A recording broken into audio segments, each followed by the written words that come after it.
রাসূলুল্লাহ সাল্লাল্লাহু আলাইহি সাল্লাম বলেন, এই দুনিয়াটা মুমিনের জন্য কারাগার আর কাফেরদের জন্য জান্নাত।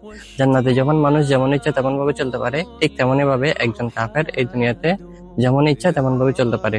একজন কাফের যেহেতু আখিরাতে বিশ্বাস করে না, তাই সে চাইলেই চুরি করতে পারে, সে চাইলে ডাকাতি করতে পারে, সে চাইলেই হারামে জড়াতে পারে, সে চাইলেই যা ইচ্ছা তাই করতে পারে। কিন্তু একজন মুমিন কি তা পারে? পারে না। কারাগারে একজন বন্দী যেমন যেমন খুশি তেমন ভাবে চলতে পারে না, ঠিক তেমনি ভাবে একজন মুমিন এই দুনিয়াতে যেমন ইচ্ছা তেমন ভাবে চলতে পারে না।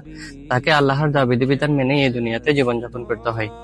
তাকে 5 ওয়াক্ত নামাজ পড়তে হয়, নিজের চক্ষুকে হেফাজত করতে হয়, হারাম থেকে নিজেকে মুক্ত রাখতে হয়, এবং সে যদি এমন কোনো কিছু পছন্দ করে ফেলে যা ইসলামে নিষিদ্ধ, তাহলে তা তাকে আল্লাহর জন্যই ছেড়ে দিতে হয়। কিন্তু এই বন্দিদশা তো চিরকালের জন্য নয়।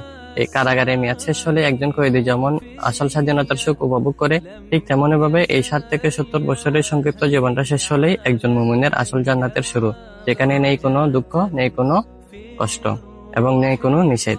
তো আমরা যদি এই জীবনটা আল্লাহ তাআলার ইচ্ছায় কাটিয়ে দিই, তাহলে ইনশাআল্লাহ আল্লাহ তাআলা আমাদের আখিরাতটা আমাদের নিজের ইচ্ছায় সাজিয়ে দেবে।